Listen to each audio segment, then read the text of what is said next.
Avignon fica na margem sul do rio Rhône e data da antiguidade. No centro da cidade se situa o Palácio dos Papas, um dos maiores e mais importantes prédios góticos medievais da Europa. Este complexo enorme também foi uma fortaleza e a sede do cristianismo ocidental durante o século XIV, não Roma. Isso porque Clemente V, um francês eleito papa em 1305, se recusou a ir para o Vaticano e transferiu o papado para Avignon.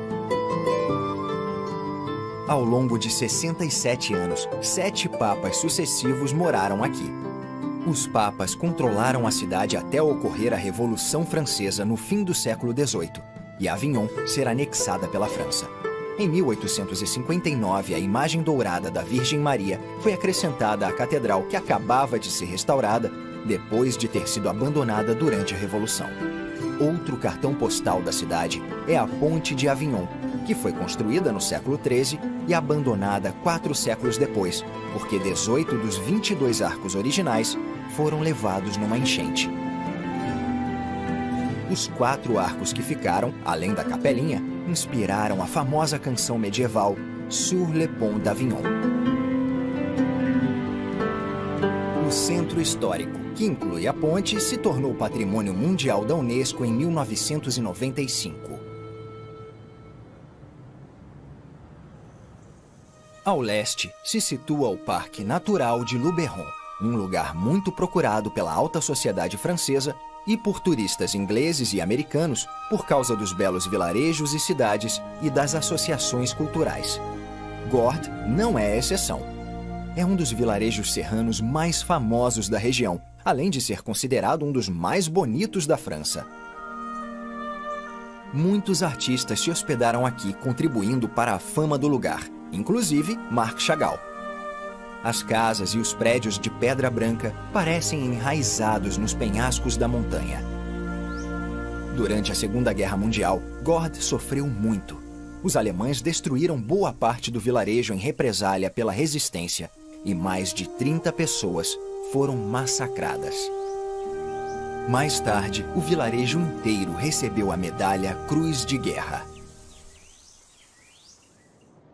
Alguns quilômetros ao leste, também no Parque Natural de Luberon, fica o vilarejo colorido de Roussillon, localizado no meio de um dos maiores depósitos de ocre do mundo. O vilarejo não é um local histórico, mas é mágico, pois os diferentes óxidos da areia ocre criam um festival de cores nas paredes das casas e nas pedreiras. O ocre é usado desde a pré-história e foi extraído daqui pelos romanos durante a colonização da Provença. Mas o ocre só se tornou um produto industrial no fim do século XVIII. As pedreiras de Roussillon foram exploradas até 1930, quando as técnicas de mineração se modernizaram e foram descobertas minas de ocre mais rentáveis em outros lugares. Com o tempo, a mineração foi cessando em Roussillon e nos arredores. A partir dos anos 1980, o turismo substituiu o ocre como fonte de renda e a mineração é estritamente proibida a fim de proteger o lugar da destruição gradual. Agora, 2 trilhas que começam em Roussillon levam os turistas às minas antigas para que eles possam admirar o espetáculo das cores da natureza.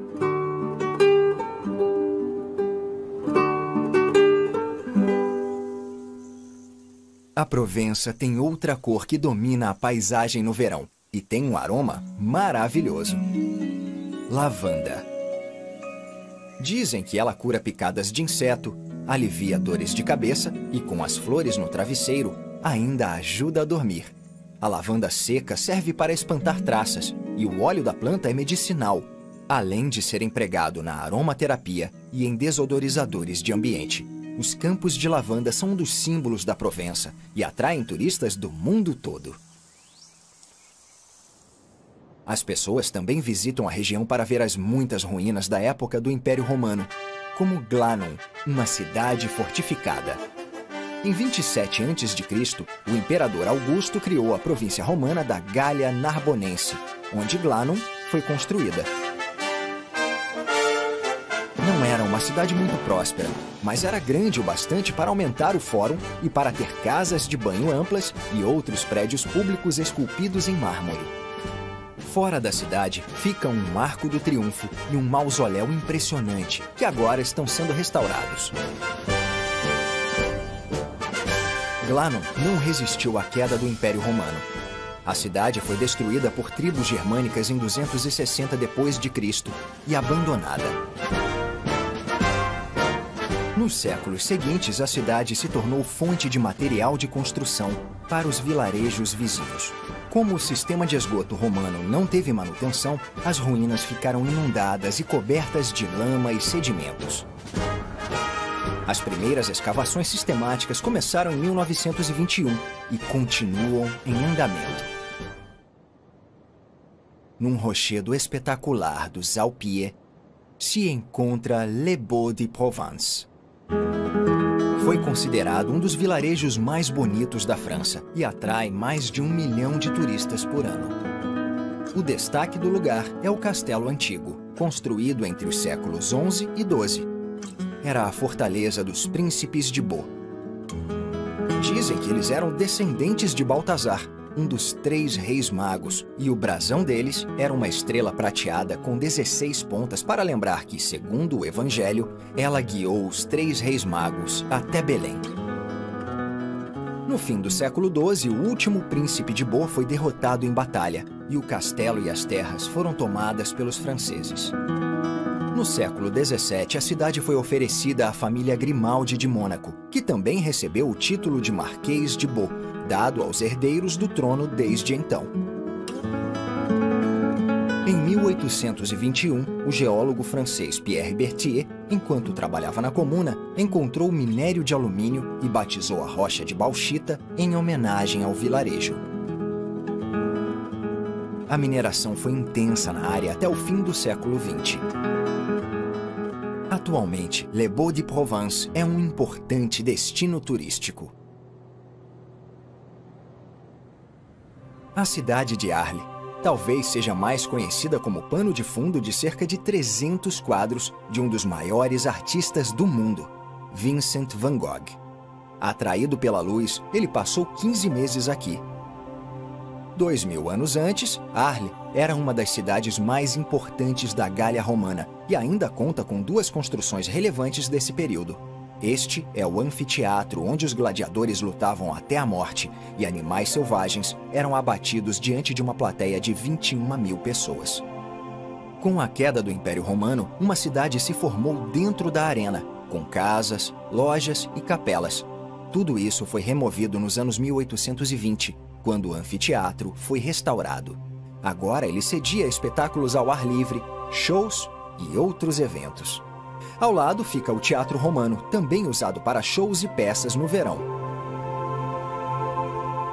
Ele foi construído no final do século I a.C.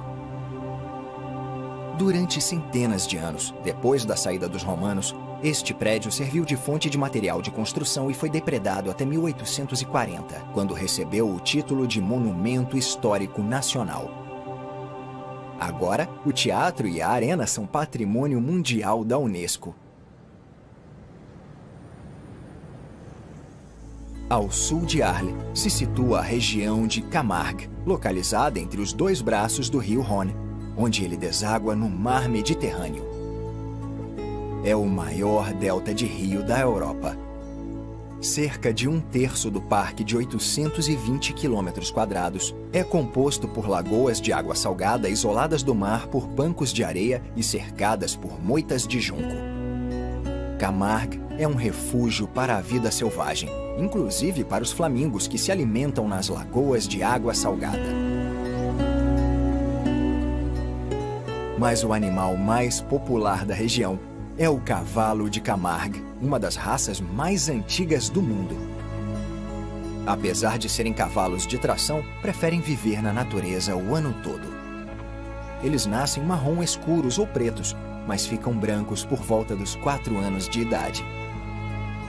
Estes cavalos são a montaria tradicional dos guardiões, os vaqueiros de Camargue, que criam os touros pretos usados em touradas em cidades do sul da França. como aqui em Sainte-Marie-de-la-Mer. Ao contrário da tourada espanhola, aqui os touros sobrevivem. E o desafio é tirar a roseta, um tipo de decoração da cabeça de um touro jovem.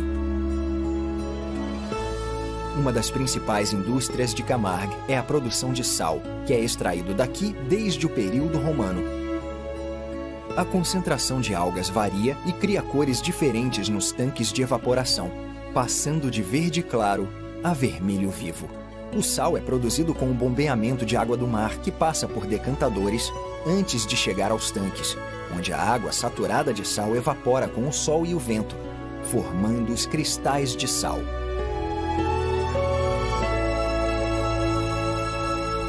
O produto é extraído no outono e exportado para o mundo todo. Esta é Marsella, a segunda maior cidade da França e o porto francês mais importante do Mediterrâneo. Ela teve a mesma importância para os romanos 2000 anos antes e para os gregos antes disso, quando eles fundaram uma colônia aqui chamada Massália. Em meados do século XV, o conde da Provença reforçou as fortificações da cidade. E no século XIX, o cartão postal mais... Ao sul de Marsella fica a costa de Cassis. Esta área de relevo escarpado se estende por 20 quilômetros pelo litoral.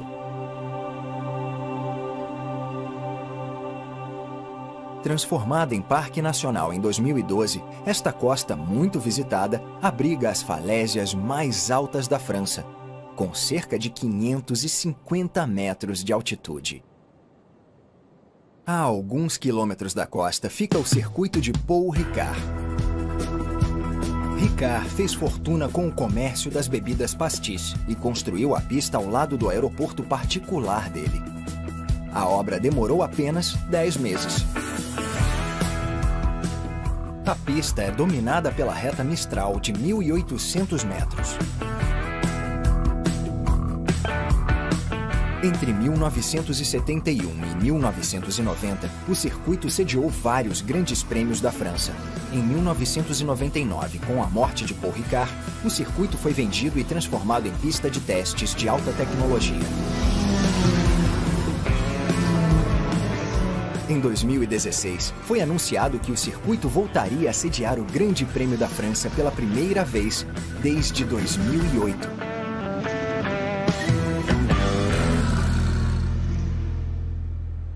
A cidade de Toulon se situa na costa e é a principal base da Marinha Francesa desde o fim do século XVI.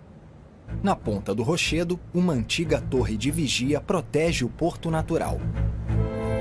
Não é à toa que a segurança é prioridade e é proibido sobrevoar a região. Então, as imagens vão ficar restritas ao litoral. Toulon abriga boa parte da Marinha Francesa, inclusive o porta-aviões Charles de Gaulle e a frota de submarinos. Este submarino nuclear da classe Ruby está voltando para a base. Essa classe inclui 6 submarinos e todos têm nome de pedras preciosas, exceto o Casabianca. O avião de transporte C-160 da Força Aérea Francesa passa por baixo do helicóptero do programa, propiciando uma visão excelente. Esta aeronave também é usada para inteligência eletrônica, além de servir como plataforma de comunicação. Aqui começa a Côte d'Azur, também chamada de Riviera Francesa. É um paraíso para os ricos e famosos que desfilam em iates luxuosos.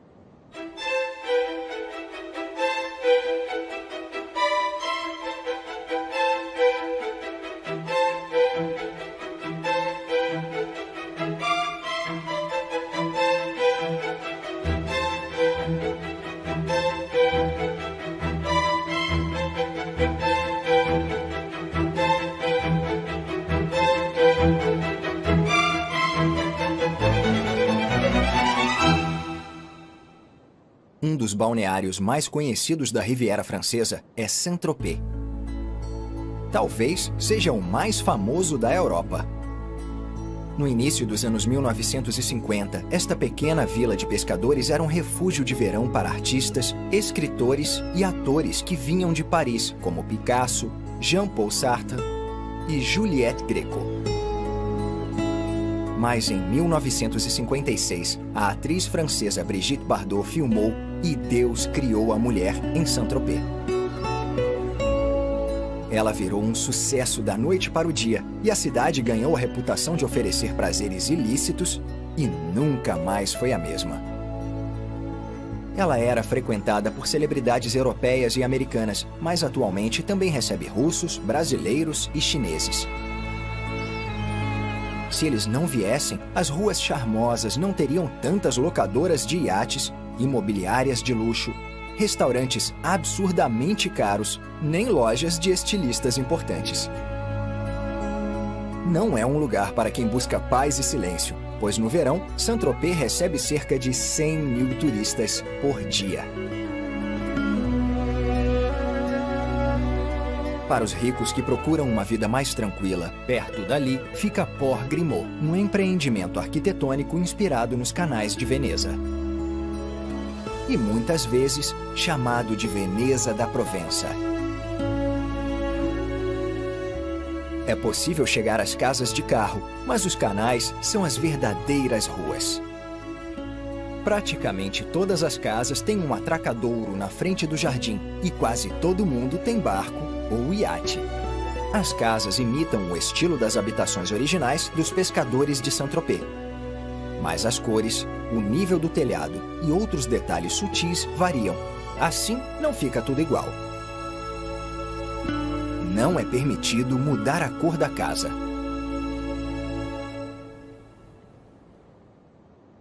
Velejar é um esporte muito praticado desde o fim do século XIX.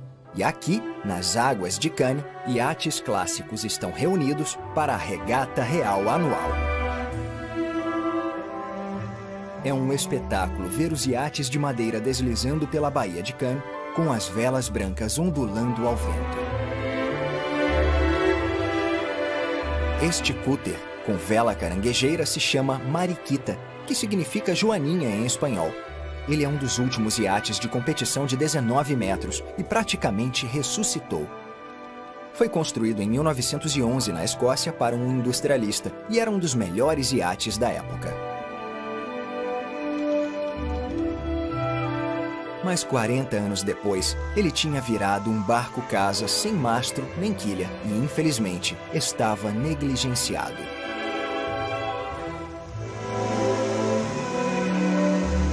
Em 1991, o iate foi redescoberto e, depois de 5 anos de uma árdua restauração, voltou a velejar e a exibir os traços graciosos.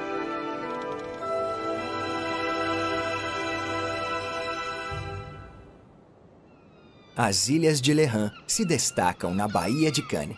Na menor delas, a Ile Saint-Honorat, fica a Abadia de Lerran, que data do século V. Na Idade Média, os monges eram obrigados a defender a costa das invasões dos mouros da Argélia, e um mosteiro fortificado foi construído aqui entre os séculos XI e XIV. Depois da Revolução Francesa, a ilha foi vendida e virou propriedade particular. Mas, em 1859, a igreja a comprou de volta e fundou uma nova comunidade cisterciense que permanece aqui desde então. As ilhas têm vista para a cidade de Cannes, conhecida por fazer parte do circuito dos ricos e famosos, por ter hotéis e restaurantes luxuosos e, principalmente, por causa do Festival de Cinema. A popularidade de Cannes começou com um aristocrata inglês, Henry Brougham, que descobriu o lugar por acaso em 1835, quando não passava de uma vila de pescadores. Ele comprou um terreno e construiu uma casa. Também incentivou outros aristocratas ingleses a construir residências de inverno aqui. Cannes acabou apelidando a beira-mar de Calçadão dos Ingleses e ergueu uma estátua em homenagem a ele.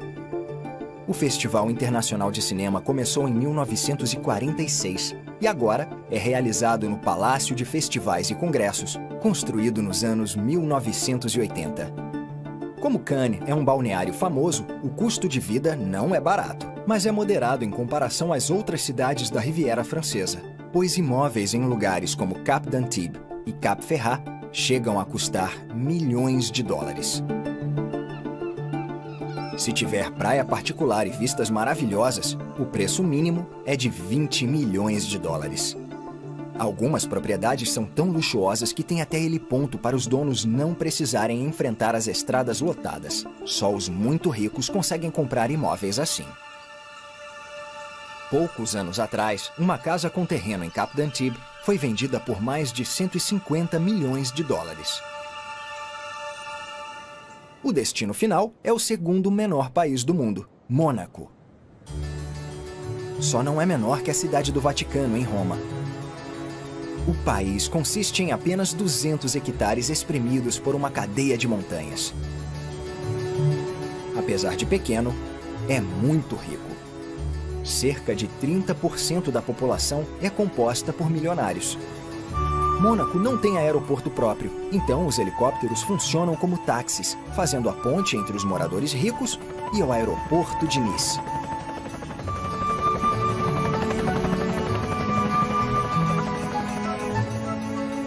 O país é governado pelo Príncipe de Mônaco, que mora num palácio construído no século XII para ser uma fortaleza. Desde o fim do século XIII, ele abriga a família Grimaldi, que ao longo dos séculos se manteve no poder fazendo acordos frágeis com os vizinhos maiores e mais fortes. No século XIX e início do século XX, os príncipes se tornaram símbolo do glamour e do encanto associado à Riviera Francesa. A aristocracia se juntou ao cinema em 1956, quando a atriz americana Grace Kelly se casou com o príncipe Rainier. Há mais de 100 anos, Mônaco recebe turistas em busca de luxo e de jogos de azar. Para quem quiser se tornar residente, é um paraíso fiscal. Os moradores não pagam imposto de renda. Mônaco está longe de ser o lugar mais bonito da Riviera Francesa, pois é repleto de torres de hotéis e apartamentos que ocupam a encosta. Talvez o lugar seja mais famoso por causa do Grande Prêmio de Mônaco, que ocorre nas ruas do país desde 1929. É uma das corridas automobilísticas de maior prestígio do mundo. Este principado soberano e imã de gente rica é o lugar perfeito para concluir esta viagem.